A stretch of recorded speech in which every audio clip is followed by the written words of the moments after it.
This week we take a look at the Marvel Cinematic Universe Phase 2 of the Marvel Legends figures. Phase 2 started in 2013 with Iron Man 3, which immediately picks up at the aftermath of the first Avengers movie. They actually didn't make very many figures from this. Mandarin and Pepper Potts didn't release until 6 years after that for the 10th anniversary box sets. Right after that, you move into Thor Dark World, which we really don't have a single figure from that era. There's no Jane Foster, there's no Warriors 3, there's no Odin or his mom. There's literally no characters from Thor Dark World. Okay. Captain America Winter Soldier is really where they started upping the game as far as sculpting, diversity of characters, etc. You get Captain America in his new non-red, white, and blue shield and costume. You get Bucky Winter Soldier. You get a Black Widow figure. You get a really nice Falcon figure with expanding wings. All the sculpting in the Winter Soldier is top-notch. And for the most part, I think it's probably one of the shorter print runs of the entire Cinematic Wave 2 line. Guardians of the Galaxy is actually where it hit its stride and where I immediately said I have to collect everything from this point on. Guardians of the Galaxy started with Peter Quill, Star-Lord, Gamora, an amazing Drax the Destroyer, and if you look, I mean, that is Batista. Most of all, I think this is where the line really started hitting because it came with the Build-A-Fig idea. So they could have easily released a single large Groot, except for in this, they decided, hey, let's go ahead and release little pieces of Groot that every time you buy a Guardian, you get to build a centralized Groot out of them. This really brought the collection to the height of collecting, where you had to buy all the figures, and therefore you also had to make every figure worth buying.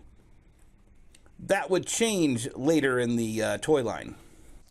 We wouldn't get a Ronan the Accuser figure until the 10th anniversary box set. After Guardians of the Galaxy, we go back for the next Avengers sequel, Avengers Age of Ultron. Once again, applying the principle of really high detailed sculpts, what you see exactly in the movie. You get some of the best figures that were released. I've chosen just kind of the newer figures from this line, including the Vision and Scarlet Witch 2-pack, which to this day is one of the most sought after packs of the Marvel Cinematic Universe Marvel Legends Phase 2 figures. A Jeremy Renner that looks way better and had to have been used with 3D technology scans of his face. A Build-A-Fig Ultron.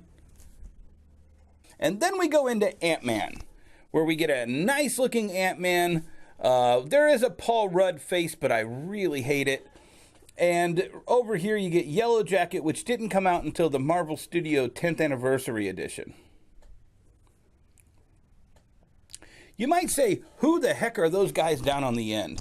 Well, I definitely wanted to pay some respect to the Netflix Cinematic Universe, so I've included the Netflix Daredevil, Luke Cage, Punisher, my custom Iron Fist, the way we probably should have seen him at some point in the TV show.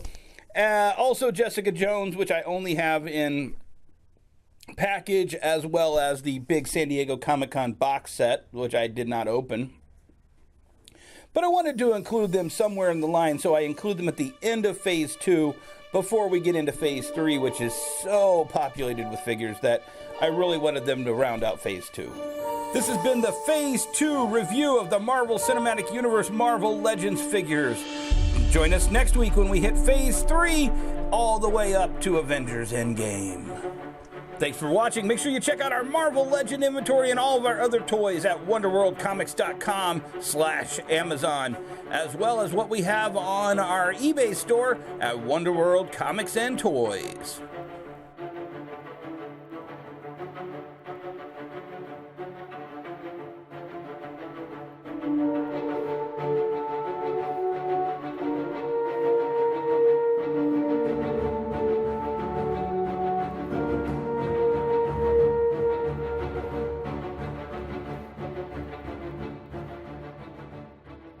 The best figures that were released, I've chosen just kind of the newer figures from this line, as well as they made a Build-A-Fig Ultron. That's the one for the blooper reel right there.